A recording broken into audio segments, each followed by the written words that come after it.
आप देख रहे हैं पब्लिक तक बिहार। पब्लिक तक बिहार। पब्लिक तक बिहार में आपका स्वागत है। सहरसा जिले सिमरी बख्तियारपुर प्रखंड के खजूरी पंचायत के तेघरा गांव स्थित दुर्गा स्थान परिसर में दुर्गा पूजा के अवसर पर 4 दिवसीय रामचरितमानस एवं श्रीमद् भागवत ज्ञान यज्ञ का उद्घाटन कोसी एमएलसी डॉक्टर अजय कुमार सिंह ने फीता काटकर किया। कोसी एमएलसी ने कहा कि मुझे इस 4 दिवसीय यज्ञ में शामिल होने का मौका मिला है। एमएलसी ने कहा कि सत्य संग प्रवचन सुनकर अपने अंदर आत्मा में उतारना होगा। माँ दुर्गे के चरणों में प्रणाम करते हुए श्री आशुतोष महाराज जी का आशीर्वाद लेते हुए मैं आप तमाम ग्रामीणों का आभार व्यक्त करता हूँ कि आपने मुझे तेघरा गांव में बुलाया। मैं यहाँ की पवित्र मिट्टी को नमन करता हूँ। यह मेरा भी गांव है, मैं आपके पड़ोसी गांव का हूँ, तो मेरा भी गांव यह है। यदा यदा हि धर्मस्य ग्लानिर्भवति भारत अभ्युत्थानं हि धर्मस्य तदात्मानं सृजाम्यहम्। जब जब धर्म संकट में होता है तो सृष्टि के रचयिता इस धरती पर अवतार लेते हैं, और मैं तो मानता हूँ कि आशुतोष जी महाराज भी उसी महान व्यक्तित्व की एक कड़ी हैं जो हमारे बीच हैं। उनके भजन हमारे बीच हैं, उनके उपदेश हमारे बीच हैं, और ये कई दिनों का कार्यक्रम है और हम लोगों के लिए बड़ा ही सौभाग्य की बात है कि हम इस कार्यक्रम का आनंद लेंगे और पूरा माहौल भक्तिमय होगा।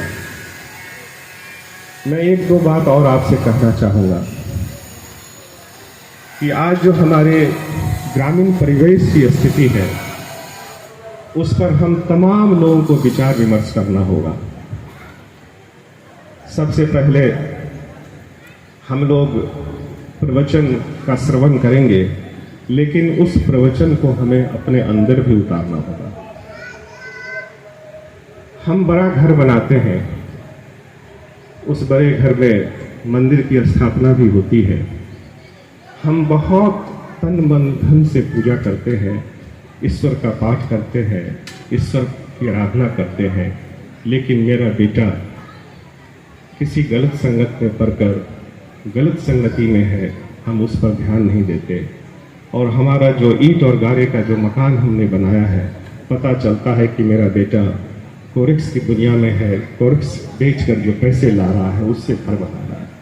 तो हमें ये सोचना होगा कि सिर्फ धार्मिक उपदेश का श्रवण करने से नहीं होगा, अपने मन के अंदर की जानवर को भी मारना होगा, तभी ये हमारा जीवन सक्सेस करेगा, तभी हम एक मानव के मूल कर्तव्य को अपना पाएंगे। दूसरी बात मेरी जहन में और हमेशा से उठती रही है कि हमारा जो 10 गांव का इलाका है, जिसमें सकिहा, सोनपुरा, सरोजा, तेघरा, ये कभी किसी जमाने में बहुत ही एकता इन गांवों में हुआ करती थी। सब लोग एक साथ रहते थे, और ख़ास करके किसी चुनाव में जब वोट की बात होती थी तो वोट की ताकत से हम लोग राजनीति की दशा और दिशा तलाशते थे। हम तो आज इस मंच के माध्यम से, ये मंच चुनाव का मंच नहीं है, लेकिन हम उस एकता की बात करते हैं जहां आज हम अपने बड़े भाई छोटे भाई में भी दूरी हम लोगों ने कर ली है। हम टीवी की दुनिया में सिमट गए हैं। हमने कभी अपने पड़ोसी से ये नहीं पूछा कि आपको क्या कष्ट है, आपकी क्या, हमने पड़ोसी की चिंता नहीं की। और यह अब शहरों में नहीं हो रहा है, अब ये सबसे ज़्यादा हमारे गांव में हो रहा है। तो हमको इस पर भी चिंतन करना होगा, इस पर भी सोचना होगा। और जब आपके बीच का कोई व्यक्ति, आपके बीच का कोई बेटा, आपके बीच का कोई भाई जब आपके सामने चुनाव के मैदान में हो, जैसे हम लोग सहरसा में जब रहते तो खोजते हमारे इलाके के कौन है, जब पटना गए तो हम लोग खोजते कि हमारे सहरसा जिला का कौन है, जब हम लोग मैं जब दिल्ली विश्वविद्यालय पढ़ने के लिए गया तो मैं वहाँ ढूंढता था कि हमारे बिहार के कौन लोग हैं। शायद ऑक्सफोर्ड और हार्वर्ड कोई पढ़ने जाता होगा तो वो ढूंढता होगा कि भारत देश में कौन है।